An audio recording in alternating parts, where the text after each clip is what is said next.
ചേട്ടാ നമസ്കാരം. നമസ്കാരം. ഒരു 2 മിനിറ്റ് ചേട്ടാ. ശരി.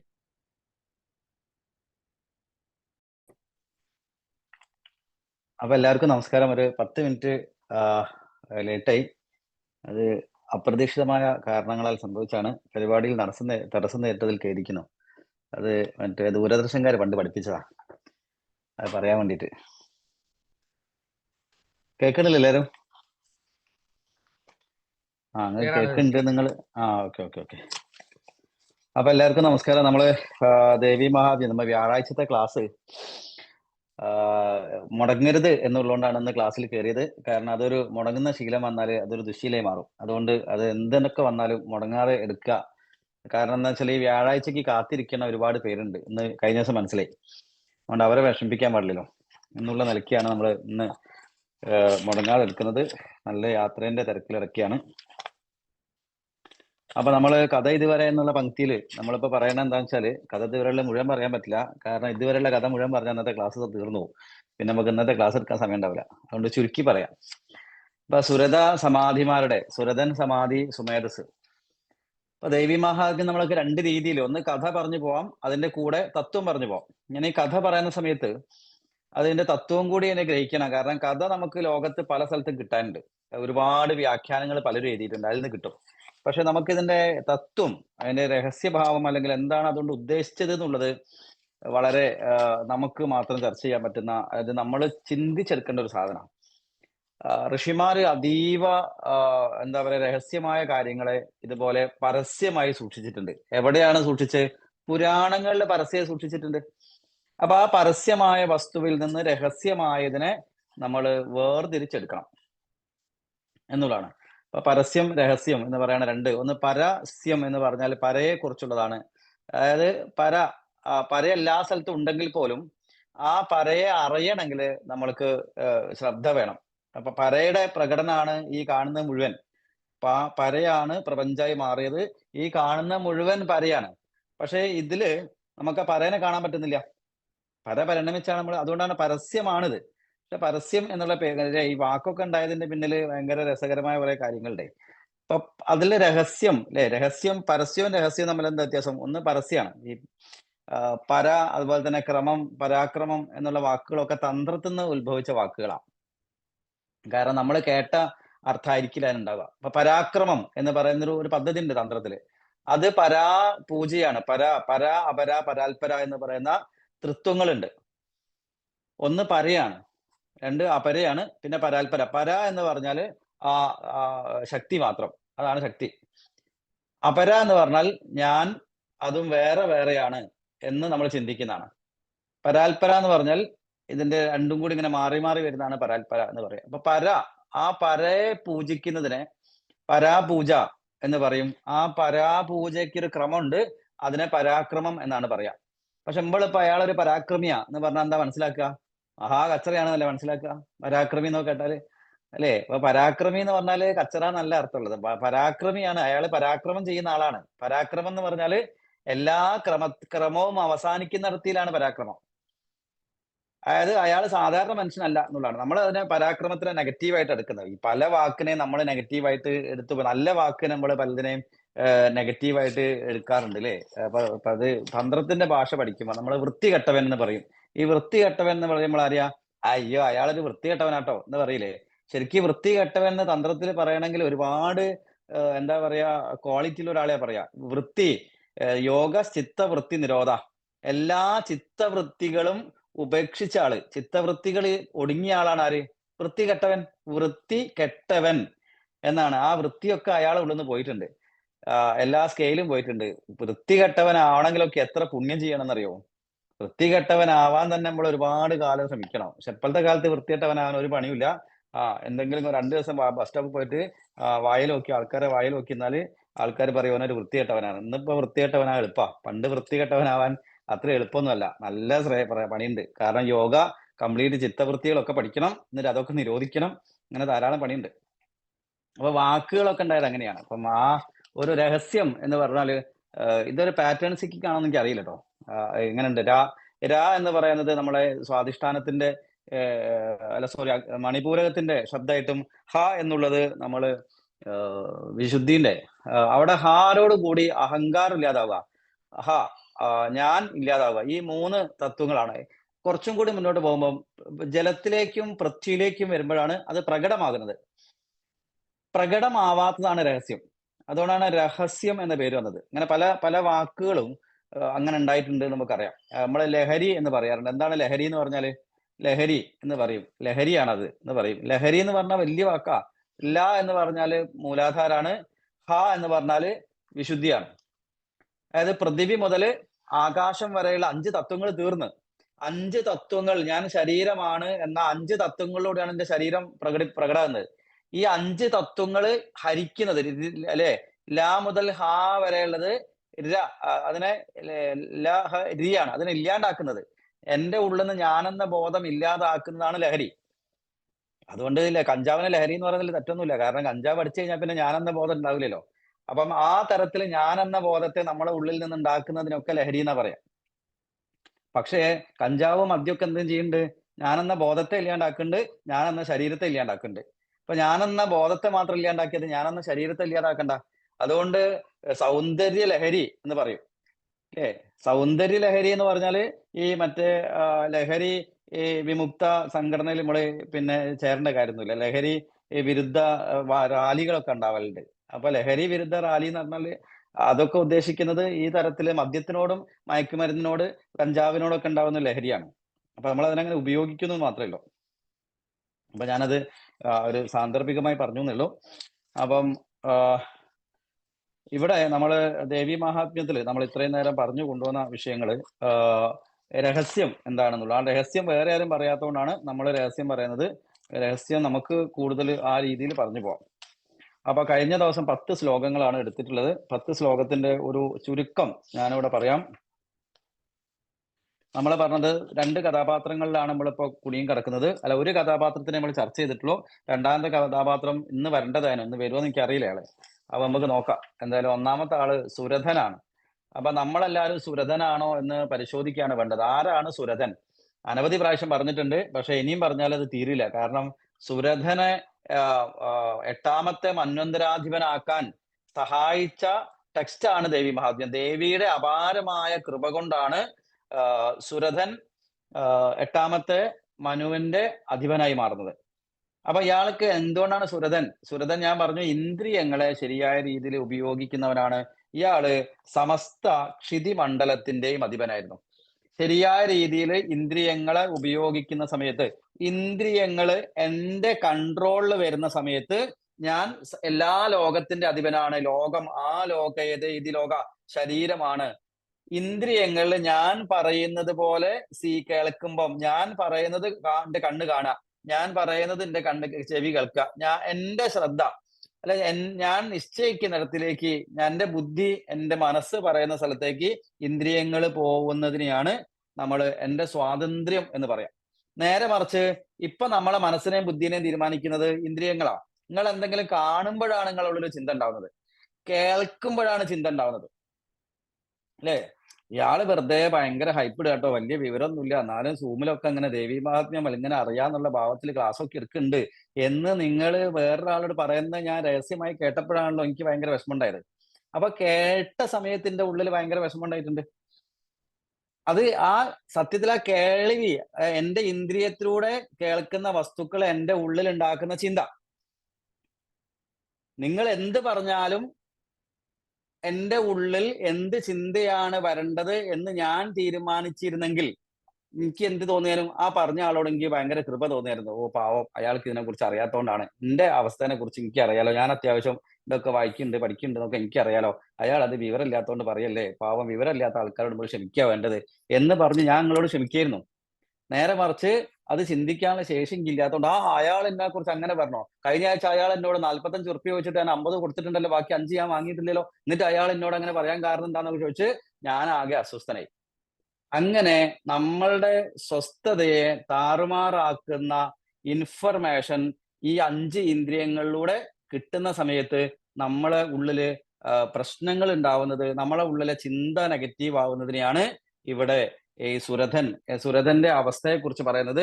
എപ്പോഴെങ്കിലും എൻ്റെ സ്വാതന്ത്ര്യത്തിൽ 5 ഇന്ദ്രിയങ്ങളും പ്രവർത്തിക്കുന്ന സമയത്ത് ഞാൻ ഈ സമസ്ത ക്ഷിതി മണ്ഡലത്തിന്റെയും അധിപനാണ്. എന്തോ കാരണം കൊണ്ട് അത് നഷ്ടപ്പെട്ടുപോയി. എൻ്റെ ആ കഴിവ് നഷ്ടപ്പെട്ടുപോയി. ഞാൻ നോക്കുന്ന സമയത്ത് എൻ്റെ കണ്ണിലൂടെയും ചെവിയിലൂടെയും സ്പർശനത്തിലൂടെയും ഒക്കെ ഞാൻ കേൾക്കുന്ന എന്നിലേക്ക് വരുന്ന ഞാൻ അറിയപ്പെടുന്ന, ഞാൻ അതിലൂടെയാണ് ഈ ലോകത്തെ അറിയുന്നത്. എൻ്റെ ഇന്ദ്രിയങ്ങളിലൂടെയാണ് ഞാൻ ലോകത്തെ അറിയുന്നത്. ആ ഇന്ദ്രിയങ്ങളുടെ എന്തോ കാരണം കൊണ്ട് ഞാൻ ആ സകല സമസ്ത ക്ഷിതി മണ്ഡലത്തിന്റെയും അധിപൻ, രാജാവ് എന്നുള്ള അവസ്ഥയെന്ന് ഞാൻ താഴേക്ക് വന്നു. ഞാനാണ് സുഹൃതൻ, ഞാൻ താഴേക്ക് വന്നതാ. അതിന് കാരണം എന്താ? എന്തോ കാരണം കൊണ്ടല്ല. അതിന്റെ കാരണം എന്താന്ന് കുറച്ച് മുന്നോട്ട് പോകുമ്പോൾ വളരെ വ്യക്തമായി പറയുന്നുണ്ട്. അതിന്റെ കാരണം പൂർവജന്മാർജിതമായ എൻ്റെ ഉള്ളിലുള്ള സ്മരണകളാണ്. ജന്മജന്മാന്തരമായി ഞാൻ എവിടുന്നാണോ ഏകകോശ ജീവിയായ അല്ലെങ്കിൽ ശുദ്ധബോധം പരിണമിച്ച് ഞാനാവുന്നത് വരെ, എനിക്ക് ബ്രെയിൻ ഉണ്ടായ കാലം മുതൽ ഞാൻ ഏകകോശ ജീവിയായിരുന്ന സമയത്ത് ഒക്കെ ഉള്ള ചിന്തകള്, അന്ന് ഞാൻ ചെയ്ത പ്രവൃത്തികള്, എല്ലാ കാര്യങ്ങളും, ഞാൻ പാമ്പായി ജീവിച്ച സമയത്ത് പാമ്പിന്റെ ബ്രെയിനിലുള്ള ചിന്തകള്, ഞാൻ കുരങ്ങനായ സമയത്ത് കുരങ്ങന്റെ ഉള്ളിലുള്ള കാര്യങ്ങള്, ഞാൻ ഏതൊക്കെ ജീവിയിലൂടെയാണോ കടന്നു വന്നത്, ഏതൊക്കെ സന്താരങ്ങളിലൂടെയാണ് ഞാൻ വന്നത്, ആ കാലഘട്ടത്തിലൊക്കെ ഉള്ള മുഴുവൻ പ്രിന്റ് എന്റെ തലച്ചോറിലുണ്ട്. അതൊക്കെ എന്റെ സ്മൃതിയിലുണ്ട്, എന്റെ സ്മരണയിലുണ്ട്. ഞാൻ കഴിഞ്ഞ ക്ലാസ് പറഞ്ഞിട്ടുണ്ടെന്നാ തോന്നുന്നു. വലിയ മരത്തിന്റെ മുകളിൽ താഴേക്ക്, നിലമില്ലാത്ത താഴേക്ക് വീഴുന്ന നമ്മൾ സ്വപ്നം കണ്ടിട്ടുണ്ട്. ഇറക്കി കണ്ട് നമ്മൾ ഞെട്ടാറുണ്ട്. കാരണം എന്താ? അത് സ്മൃതിയാണ്. പണ്ട് കുരങ്ങനായപ്പോ മരത്തിന്റെ മുകളിൽ കടന്ന് ഉറങ്ങിപ്പോയപ്പോ കൈ വിട്ട് താഴെ വീണ് മരിച്ചു പോയതാ. ആ താഴെ വീണ് മരിച്ചു പോകുന്ന സമയത്ത് നമ്മളെ ഉള്ളിലുണ്ടായിരുന്ന ആ ഭയം അവിടെ കയറി കിടക്കുന്നുണ്ട്.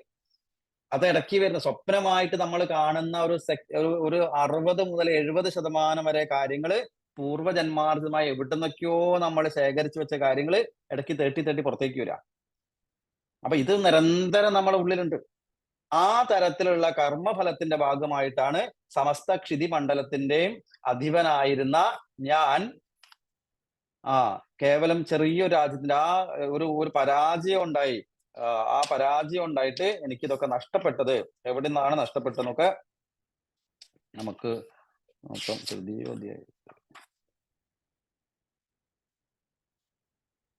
അതൊക്കെ നഷ്ടപ്പെട്ടത് അവിടെയാണ്. അപ്പൊ അതിന് നഷ്ടപ്പെടാനുള്ള കാരണം എന്തോ കാരണമുണ്ട്. നമ്മളൊക്കെ ഇങ്ങനെ ആയിപ്പോയത് നമ്മളെ ജന്മജന്മാന്തരമായ ഓർമ്മകൾ അല്ലെങ്കിൽ ഫലമായിട്ടാണ് നമ്മുടെ സമസ്ത ക്ഷിതി മണ്ഡലത്തിന്റെ അധിപനായിരുന്നു നമ്മൾ അവിടുന്ന് താഴേക്ക് പോകുന്നത്. തിരിച്ച് അതിലേക്ക് എത്താൻ നമുക്ക് സാധിക്കും. അതിനാണ് മഹാദേവിയുടെ ഉപാസന കൊണ്ട്, മഹാദേവി ഇനിയാണ് ചണ്ഡികയും ഇതൊക്കെ വരുന്നത് എന്താന്നൊക്കെ നമുക്ക് വളരെ രസകരമായിട്ട് ഇതിനകത്ത് പറയുന്നുണ്ട്.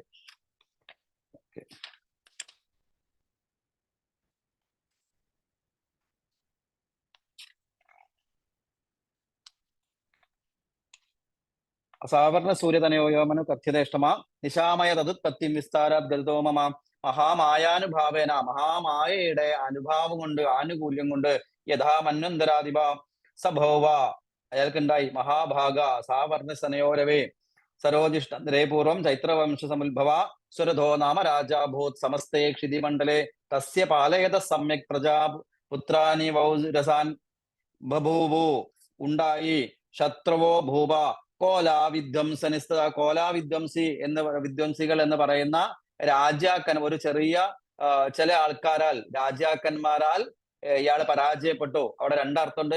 കോലാവിധ്വംസികൾ എന്ന് പറയുന്ന ഒരു വിഭാഗം എന്ന് എടുക്കാം. പക്ഷെ അതിനേക്കാൾ നല്ലത് അതില് മറ്റൊരർത്ഥം പറയുന്നത്, കാട്ടില് വേട്ടയ്ക്ക് പോയ സമയത്ത് താൻ അമ്പെയ്ത് കൊന്ന പന്നിയുടെ പേരില്, ഒരു പന്നിയുടെ പേരില് തർക്കം ഉണ്ടാവുകയും ആ തർക്കത്തില് തന്റെ സകല ശക്തിയും മറന്നുപോയി, അല്ലെങ്കിൽ ഉപയോഗിക്കാൻ പറ്റാതെ, അല്ലെ, തസ്യ തൈരഭവത് യുദ്ധമതി പ്രബലന്തിന ന്യൂനരൈപ തൈർ യുദ്ധേ കോലാവിധ്വംസന തഥാ ശേഷം അതിൽ വളരെ ദയനീയമായിട്ട് പരാജയപ്പെട്ടു. ആ പരാജയപ്പെട്ട അവസ്ഥയിൽ അദ്ദേഹം തിരിച്ച് തന്റെ രാജ്യത്തിലേക്ക് വന്നു. തന്റെ രാജ്യത്തിലേക്ക് വന്ന് ആരും അറിഞ്ഞില്ല എന്നാ വിചാരിച്ചത്. പക്ഷെ ഇവിടെ വരുമ്പോഴേക്ക് സംഭവം ഫേസ്ബുക്കിലൊക്കെ ആൾക്കാർ ഇട്ടുണ്ട്, ഇൻസ്റ്റയിലൊക്കെ ആൾക്കാർ ഇട്ടുണ്ട് ഇയാൾ തോറ്റു എന്ന് പറഞ്ഞിട്ട്. അങ്ങനെ കൊട്ടാരത്തിലെ ആൾക്കാർക്കൊക്കെ ഇയാൾ മനസ്സിലായി, 8 നൽകി പൊട്ടിയിട്ടാണ് വരുന്നതെന്ന്. അല്ലേ? മറ്റേ യോധയില് പറയുന്നില്ലേ, ഇതാ വന്നിരിക്കുന്നു നിന്റെ മോൻ എന്ന് പറയുന്നില്ലേ? അതേപോലെ അയാളെ കാണുമ്പോഴേ മറ്റുള്ളവർക്ക് മനസ്സിലായി ഇയാളെ സ്ഥിതി വളരെ തോറ്റെന്നുള്ളത്. നമ്മൾ തോറ്റവരാണ് എന്നുള്ളത് നമ്മൾ പ്രഖ്യാപിക്കേണ്ട കാര്യമൊന്നുമില്ല. നിങ്ങളുടെ ജീവിതത്തിൽ എവിടെങ്കിലും നിങ്ങൾ പരാജയപ്പെട്ടു എന്ന് നിങ്ങൾ സമ്മതിക്കുന്നത് വരെ നിങ്ങൾ പരാജയപ്പെട്ടില്ല. പരാജയപ്പെട്ടു എന്നൊരാൾ സമ്മതിക്കുമ്പോൾ മാത്രമേ അയാൾ അംഗീകരിക്കുമ്പോൾ മാത്രമേ അയാൾ പരാജയപ്പെടുന്നുള്ളൂ. അതുവരെ ലോകത്ത് ഒരാളും പരാജയപ്പെടുന്നില്ല. നമ്മൾ പരാജയപ്പെട്ടു, ഞാനിവിടെ പരാജയപ്പെട്ടു എന്ന് നിങ്ങൾ എപ്പോഴെങ്കിലും ചിന്തിച്ചാൽ, തീരുമാനിച്ചാൽ, അതോടുകൂടി നിങ്ങളുടെ സ്വഭാവം, നിങ്ങളുടെ പ്രകൃതം, നിങ്ങളുടെ കോൺഫിഡൻസ്, നിങ്ങളുടെ സകല കാര്യങ്ങളും പിന്നെ നിങ്ങൾക്ക് നെഗറ്റീവായ ചിന്ത മാത്രമേ ഉണ്ടാവും. പോസിറ്റീവായിട്ട് ഒരിക്കലും ചിന്തിക്കാൻ സാധിക്കില്ല. വളരെ വിശദമായിട്ട് ഈ വിഷയത്തെ മുന്നോട്ട് പോകുമ്പോൾ പറയുന്നുണ്ട്, വളരെ നൂല് മുടിന്റെ ഇഴ കീറുന്നത് പോലെ മനസ്സിന്റെ തലങ്ങളെ ഇവിടെ കീറി മുറിക്കുന്നുണ്ട് സുരതനും സമാധിയും കൂടി വന്നു കഴിഞ്ഞാൽ നമുക്ക് ബുദ്ധിന്റെ തലങ്ങൾ എന്തൊക്കെയാണ്, ഒരേ അവസ്ഥയാണ്. വികാരത്തിനും ബുദ്ധിക്കും ഒരേ അവസ്ഥയാണ്. ഇന്ദ്രിയങ്ങളിലൂടെ നമ്മൾ കളക്ട് ചെയ്യുന്ന ബോധത്തെ, ചിന്തകളെ, അത് നമ്മളെ എങ്ങനെയാണ് സ്വാധീനിക്കുന്നത്? ഇപ്പൊ നമ്മളെ എന്ത് ചെയ്യണം, നമ്മൾ എന്ത് ചിന്തിക്കണം തീരുമാനിക്കുന്നത് ഇന്ദ്രിയങ്ങളിലൂടെ നമുക്ക് കിട്ടുന്ന അറിവാണ്. പക്ഷെ അങ്ങനെയല്ല വേണ്ടത്. ഇന്ദ്രിയങ്ങളിലൂടെ എന്ത് അറിവ് വന്നാലും അതിൽ നിന്ന് എന്ത് ഇൻഫർമേഷൻ ആണ് സ്വീകരിക്കേണ്ടത് എന്ന് തീരുമാനിക്കാനുള്ള സ്വാതന്ത്ര്യം എനിക്കുണ്ടാവണം. അതിപ്പോ നമുക്കില്ല. അതുണ്ടാകുമ്പോഴാണ് ഞാൻ സുരതനാവുന്നത്. അപ്പൊ അവിടെ പറയുന്നു, തസ്യ തൈരഭവത് ബുദ്ധമതി പ്രബലദണ്ഡിന ന്യൂനരൈവിസ തൈർ ബുദ്ധേ കോലാവിദ്യംസനാജിത തഥ സ്വപുരമായാതോ നിജദേശാധിപോ ഭവേത്. തിരിച്ച് കൊട്ടാരത്തിലേക്ക് വന്നു. ആക്രാന്ത സമഹാഭാഗ സ്ഥിതാ പ്രബലാരിഭി അമാത്യർ ബലിബിർ ദുഷ്ടേർ ദുർബലസ്യ ദുരാത്മഭി കോശോ ബലം ചാപഹൃതം തത്രാഭി സുബ്രേത. അവിടെ വന്ന സമയത്ത് ഇയാൾ അല്ലെങ്കിൽ പരാജയപ്പെട്ടു എന്ന് മനസ്സിലാക്കിയ ഇയാളെ സ്വന്തം എന്ന് കരുതിയിരുന്ന കൊട്ടാരത്തിലെ ഭാര്യയും മക്കളും അവിടുത്തെ ഇയാൾക്ക് മന്ത്രങ്ങൾ അല്ലെങ്കിൽ കാര്യങ്ങൾ പറഞ്ഞു കൊടുക്കേണ്ട മന്ത്രിമാരും പണ്ഡിതന്മാരും എല്ലാവരും ഇയാളെ പറ്റിക്കാൻ തുടങ്ങി. അങ്ങനെയാണ് നമ്മൾ എവിടെങ്കിലും നമ്മൾ പരാജയപ്പെട്ടു കഴിഞ്ഞാല് പിന്നെ നാട്ടിലെ സകല ആൾക്കാരും നമ്മളെ മുതലെടുക്കാൻ നോക്കുക, നമ്മളെ പറ്റിക്കാൻ നോക്കുക.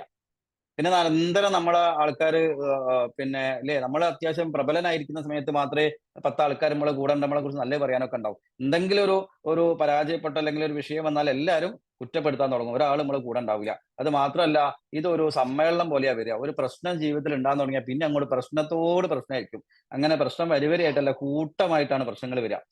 അതെന്തുകൊണ്ടാ വെച്ചാൽ സത്യത്തില് ആ പ്രശ്നത്തെ സ്വീകരിക്കാനുള്ള ഒരു അല്ലേ, നമ്മൾ ലോ ഓഫ് അട്രാക്ഷൻ എന്നൊക്കെ പറഞ്ഞിട്ടുണ്ട്. ഞാൻ പ്രശ്നമാണ്, ഞാൻ പ്രശ്നത്തിലാണ് എന്ന് നമ്മൾ തീരുമാനിക്കുന്ന സമയത്ത് ലോകത്തുള്ള സകല പ്രശ്നവും ഊബർ വിളിച്ചു വരും നമ്മുടെ വീട്ടിലേക്ക്.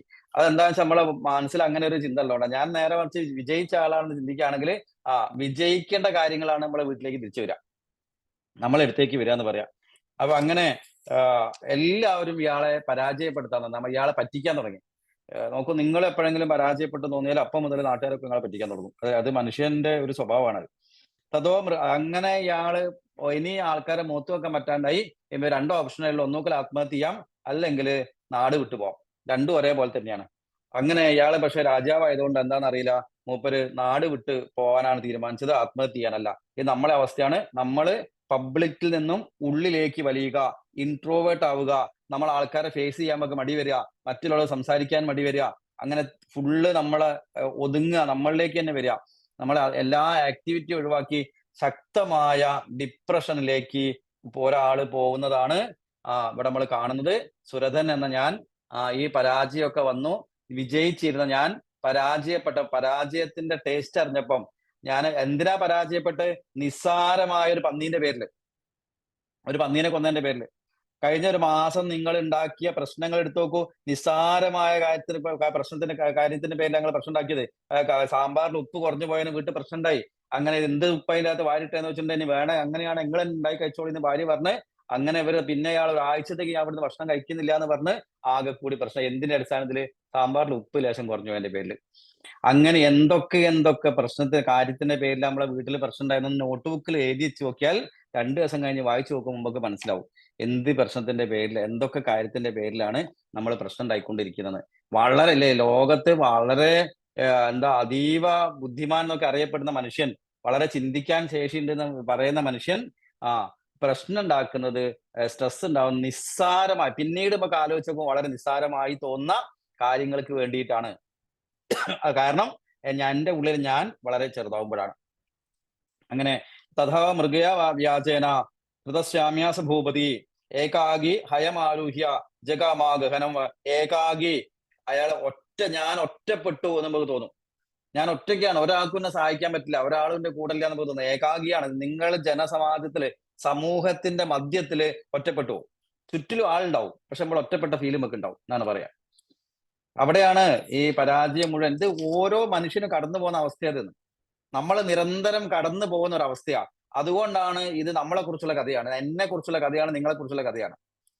നമ്മളാണ് ഇതിലെ കഥാപാത്രം. ആ നമ്മളോട് പറയാണ്. കാരണം പുരാണം എന്ന് പറഞ്ഞാല് ഇങ്ങനെയാണ്. നിങ്ങളെ കഥ, ഒരു കഥാപാത്രം ഉണ്ട്. അതുകൊണ്ട് ചില പുരാണങ്ങൾ കേട്ടാൽ നമുക്ക് ഭയങ്കരമായിട്ട് ടച്ചിങ് ആവും. എല്ലാ പുരാണവും എല്ലാവർക്കും ഉള്ളതല്ല. അതുകൊണ്ടാണ് ഇവിടെ ഇത്ര കണക്കിന്, നൂറുകണക്കിന് പുരാണങ്ങൾ, നൂറുകണക്കിന് ഇതിഹാസങ്ങളൊക്കെ ഉണ്ടായത്. കഥകൾ ഇഷ്ടംമാരുണ്ടായത്. നിങ്ങളുടെ കഥ അതിൽ ഏതോ ഒന്നുണ്ട്. നിങ്ങൾ ഈ കടന്നു പോകുന്ന സിറ്റുവേഷനിൽ കൂടി മൂപ്പര് കടന്നു പോയിട്ടുണ്ട്. ആ അവസ്ഥയിൽ അയാൾ എന്താ ചെയ്ത്, അത് നമ്മൾ ചെയ്താൽ മതി. അവിടെയാണ് സുരതനാണ്. ഇപ്പൊ സുരതൻ ആരാ? നമ്മളൊക്കെ സുരതനാ. നമ്മൾ ഇതേ അവസ്ഥയൊക്കെ കടന്നു പോയ ആളാണ്. നമ്മൾ എവിടേക്കോ പരാജയം അനുഭവിച്ചിട്ടുണ്ട്, നമ്മൾ ഡിപ്രഷൻ അനുഭവിക്കുന്നുണ്ട്, അല്ല അനുഭവിച്ചിട്ടുണ്ട്. അപ്പൊ ഈ അവസ്ഥയിൽ നമ്മൾ എന്ത് ചെയ്യണം? ഇവിടെ എന്ത് ചെയ്യണം? നമ്മള് എന്താണ് സുരതൻ ചെയ്തത്, അതേ കാര്യം നമ്മൾ ചെയ്താൽ മതി. അപ്പൊ സുരതൻ എന്താ ചെയ്ത്, അത് നമുക്ക് നോക്കാം. അതാണല്ലോ ബാക്കിയുള്ള പേജിൽ പറയുന്നത്, അത് നോക്കണം. എന്തൊക്കെയാ? അങ്ങനെ ഇയാൾ എവിടേക്ക് പോയി? തത്ര ആശ്രമ മദ്രാക്ഷീത് ദ്വിജവര്യസ്യ മേധസ പ്രശാന്ത സ്വപതാകീർണം മുനിശിഷ്യോപശോഭിതം. അങ്ങനെ നേരെ മൂപ്പര് പോയി കാട്ടിലേക്കാണ് പോയത്. കാട് എന്ന് പറഞ്ഞാല് എന്താ പറയാ, വളരെ നോക്കിയ വഴി അറിയാത്ത കാട്ടിലേക്ക്. നോക്കൂ, നമ്മൾ നിസ്സഹായരാവുന്ന സമയത്ത്, ഇനി ജീവിതത്തിൽ പരാജയപ്പെട്ടെന്ന് തോന്നുമ്പോൾ, ഒന്നിനെ അഭിമുഖീകരിക്കാനുള്ള ശേഷിയില്ലാത്ത സമയത്ത് നമ്മൾ നിലയില്ലാത്ത കഴുത്തിലേക്ക് വീഴുന്ന പോലെയാ. ഒരു ധാരണ ഇല്ലാണ്ട് ഇയാള് പോയത് എവിടേക്കാ? കാട്ടിലേക്കാണ്. അങ്ങനെ ഈശ്വരാനുഗ്രഹം കൊണ്ട് ആ കാട്ടിലേക്ക് പോയ സമയത്ത്, അയാൾ തന്റെ ഉള്ളിലേക്ക് തിരിഞ്ഞ സമയത്ത്, എന്റെ ജീവിതത്തിൽ പ്രശ്നങ്ങൾ ഉണ്ടാവുന്ന സമയത്ത് ആ പ്രശ്നത്തിന്റെ കാരണം എന്താണ് എന്ന് ഞാൻ എന്റെ ഉള്ളിലേക്കാണ് അന്വേഷിക്കേണ്ടത്, പുറത്തേക്കല്ല. അങ്ങനെ ഉള്ളിലേക്ക് പോയ സമയത്താണ് നിധികൾ കിട്ടാൻ തുടങ്ങിയത്. അവിടെയാണ് പോയ സമയത്ത് എന്തുണ്ടായി? അവിടെ ഒരു ആശ്രമം കണ്ടു. അത് ആരുടെ ആശ്രമമാണ്? സുമേധസ് എന്ന് പറയുന്ന ആളുടെ ആശ്രമം കണ്ടു. സുമേധസ് എന്ന് ആരാ നമുക്ക് നോക്കാം. സുമേധസ്, ശരിയായ ബുദ്ധിയുള്ള ആള്. ഇവിടെ ബുദ്ധിന്റെ അടുത്താണ് നമ്മൾ കാര്യങ്ങൾ ചോദിക്കുന്നത്.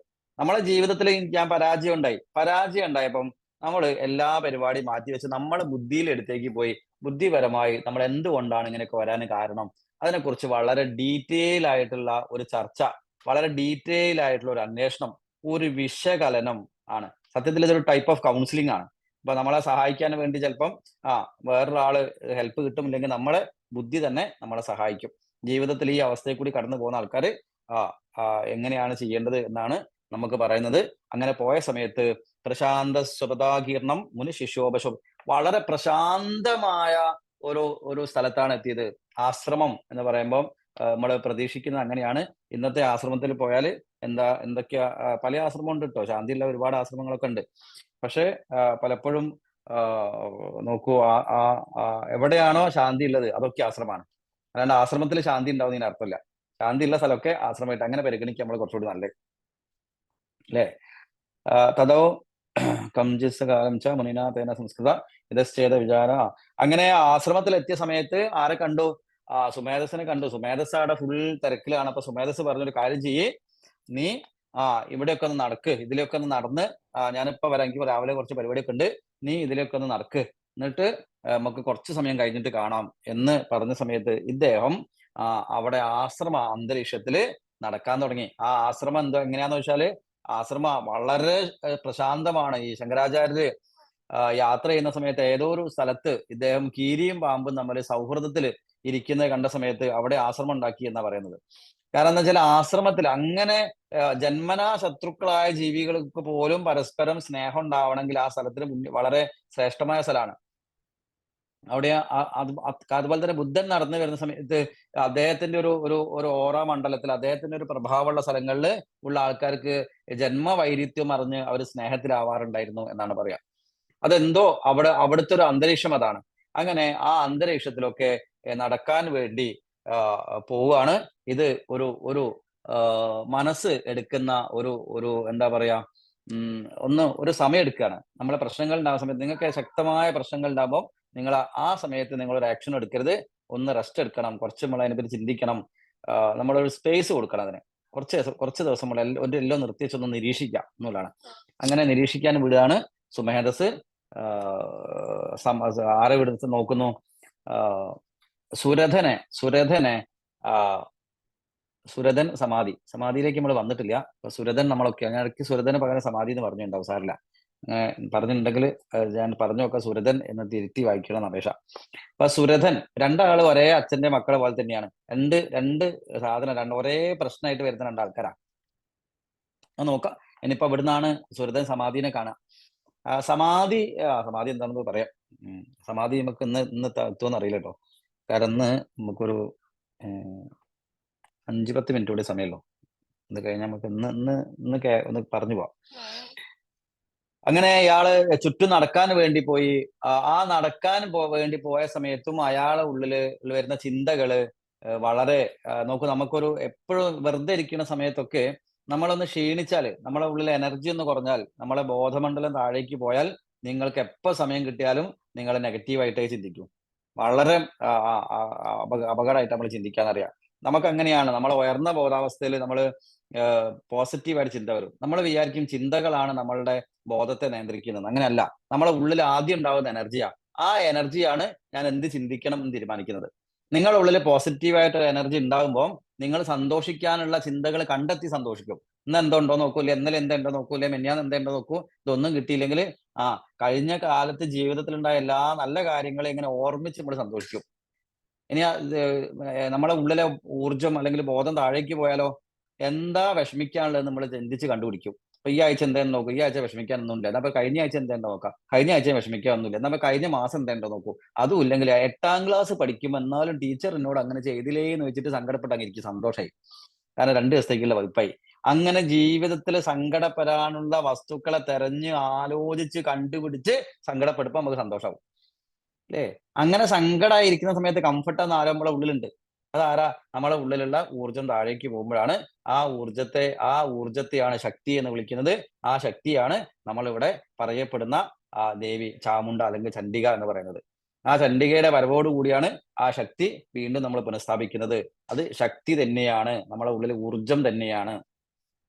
കഥേന്റെ വഴിക്ക് അതേ സമയത്ത് തന്നെ നമുക്ക് ഈ ലെവലിലും ഈ സാധനം പോകണം. ഭയങ്കര രസം അത് മനസ്സിലാക്കിയാൽ, ഈ രീതിയിൽ തന്നെ ഒന്ന് കണക്ട് ചെയ്ത് പഠിക്കാൻ സാധിച്ചാൽ അല്ലേ. ഭാരതത്തിലെ സൈക്കോളജി അല്ലെങ്കിൽ വെസ്റ്റേൺ സൈക്കോളജി ഒക്കെ ഇപ്പോഴും ശൈശവദശയിൽ, ആ സമയത്താണ് വളരെ ഡീറ്റെയിൽ ആയിട്ട് ഈ വികാരങ്ങളെ കുറിച്ചും ബുദ്ധിയെക്കുറിച്ചും ബോധത്തെക്കുറിച്ചൊക്കെ കഥാപാത്രങ്ങളായി ഇവിടെ അവതരിപ്പിക്കുന്നതെന്ന് പറയാം.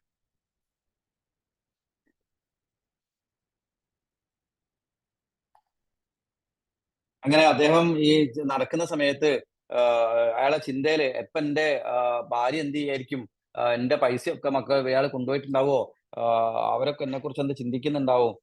എപ്പോഴും നമ്മള് അല്ലെ, നമ്മള് നെഗറ്റീവായിട്ട് ചിന്തിക്കുക. ഞാനായിരുന്നു പോന്നതിന് ശേഷം എന്റെ മക്കളെ കാര്യക്ക് എന്തായിട്ടുണ്ടാവും.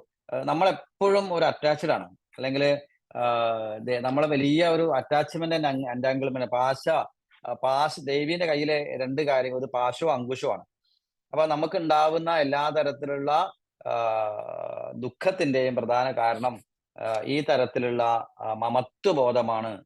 അത് എന്റേതാണ്, അല്ലെങ്കിൽ അതിപ്പോ എന്തായിട്ടുണ്ടാവും എന്നുള്ളതൊക്കെയാണ് നമുക്ക് ചിന്ത ഉണ്ടാകുന്നത്. ഈ തരത്തില് അദ്ദേഹത്തിന്റെ ഉള്ളിൽ ചിന്ത വന്നു. അങ്ങനെ വളരെ ദുഃഖിച്ച് അദ്ദേഹം ഇരിക്കുകയാണ്. ആ സമയത്താണ് അദ്ദേഹം അതേ പ്രശ്നവുമായി വരുന്ന അല്ലെങ്കിൽ വേറൊരാളെ അവിടുന്ന് പരിചയപ്പെടുന്നത്. അത് സമാധിയാണ്. ഇനി സുരഥനും സമാധിയും ഇവിടെ നോക്കണം. ഉപാജ വൈശ്യൻ എന്നാണ് പറഞ്ഞിട്ടുള്ളത്. ഇവിടെ സുമേധസ് ഇവിടെ ബ്രാഹ്മണനാണ് സുമേധസ്, ക്ഷത്രിയനാണ് സുരഥൻ, വൈശ്യനാണ് സമാധി. ശൂദ്രനെ കുറിച്ച് ഇവിടെ പറഞ്ഞിട്ടില്ല. അതെന്തുകൊണ്ടാന്നുള്ളത് വളരെ വളരെ പിന്നെ എന്താ പറയാ, വളരെ രസകരമായി പറഞ്ഞു വെച്ച, വളരെ വളരെ ബോധത്തോടു കൂടി അവതരിപ്പിച്ച ഒരു ഫിലോസഫിക്കൽ സാധനമാണ്. എന്തുകൊണ്ട് വൈശ്യൻ എന്ന് പറയുന്നത്, ഇയാളൊരു കച്ചവടക്കാരനെ കുറിച്ച് ആണ് എന്ന് പറയുന്നത് എന്ന് നമുക്ക് നോക്കാം.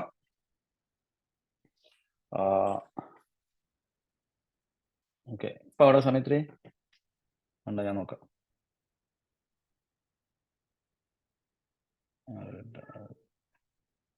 7:30. ഓക്കെ, 7:40 ക്ലാസ്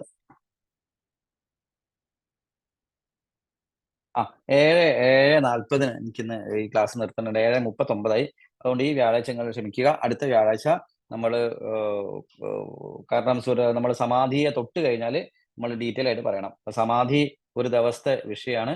നമുക്ക് ഡീറ്റെയിൽ ആയിട്ട് അടുത്ത ക്ലാസ്സിൽ സമാധിയെ കുറിച്ച് എടുക്കാം. ഇന്ന് ഞാൻ ക്ലാസ് മുടങ്ങരുത് എന്നുള്ളൊരു വാശിയുള്ളതുകൊണ്ട് ഇന്ന് ക്ലാസ് എടുത്താണ്. അപ്പൊ നമുക്ക് അടുത്ത ആഴ്ച കാണാം. അപ്പം എല്ലാവരുടെയും നാളെ വലിയൊരു സന്തോഷ വാർത്ത. നാളെ എൻ്റെ UN പ്രസന്റേഷൻ ആണ്. അപ്പൊ എല്ലാവരും അനുഗ്രഹവും എല്ലാവരുടെ പ്രാർത്ഥന ഉണ്ടാവണം. നാളെ 12 മണിക്ക്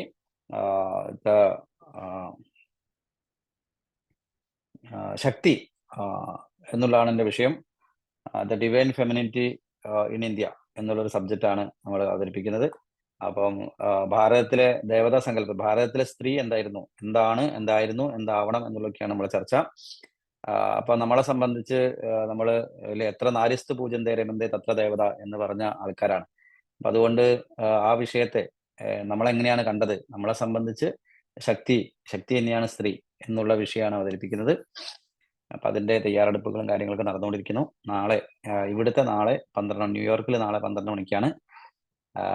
അപ്പം അവിടുത്തെ രാത്രിയായിരിക്കും. അപ്പം എന്തായാലും നടക്കട്ടെ. ലൈവ് ഉണ്ടാവില്ല. നമുക്ക് UN വെബ്സൈറ്റിൽ അവർ അപ്ലോഡ് ചെയ്യാൻ മതി. അതിനുശേഷം നമുക്ക് കിട്ടുകയാണെങ്കിൽ ഞാൻ എൻ്റെ ലിങ്കൊക്കെ തരുന്നുണ്ട്. അപ്പം ഭംഗിയായിട്ട് നമുക്ക് ഭാരതത്തിന്റെ ആശയം 193 രാജ്യങ്ങളുടെ മുമ്പിൽ പറയാനും കിട്ടുന്ന ഒരു അവസരമാണ്. അപ്പം അവരൊക്കെ ഉണ്ടാവും. അവരൊക്കെ ക്ലാസ്സിലുണ്ടാവുമെന്ന് അറിയില്ല, പക്ഷെ ശ്രദ്ധയിൽ പെടും. അതുകൊണ്ട് അത്തരത്തിലുള്ള ഒരു ആശയം ലോകത്തിന്റെ മുമ്പിലേക്ക് നമുക്ക് അവതരിപ്പിക്കാൻ കിട്ടുന്ന വലിയൊരു ഒരു ചാൻസാണ്. മഹാമായാനുഭാവേന തന്നെയാണത്. മഹാമായയുടെ അനുഭാവം കൊണ്ട് മാത്രമാണ് ആ ഒരു അവസരം ഉണ്ടാവുന്നത്. അപ്പം അതിന്റെ ഒരു തിരക്കിലും കൂടിയാണ് ഇന്ന്. അതുകൊണ്ട് തൊട്ടൊരു ക്ലാസ്സും കൂടി ഭാവനോപനിഷത്തിന്റെ ക്ലാസ് നടക്കുന്നുണ്ട്. അപ്പൊ അത് നേരത്തെ കയറേണ്ടതുകൊണ്ടാണ് ഞാനിപ്പം കുറച്ച് നേരത്തെ ഇറങ്ങുന്നത്. അപ്പം എല്ലാവരെയും പ്രാർത്ഥന എപ്പോഴും കൂടെ ഉണ്ടാവുക. ബാക്കിയുള്ള കാര്യങ്ങൾ ഞാൻ വഴിയെ അപ്ഡേറ്റ് ചെയ്യാം. അപ്പം നമുക്ക് അടുത്ത ദിവസം കാണാം. നന്ദി, നമസ്കാരം.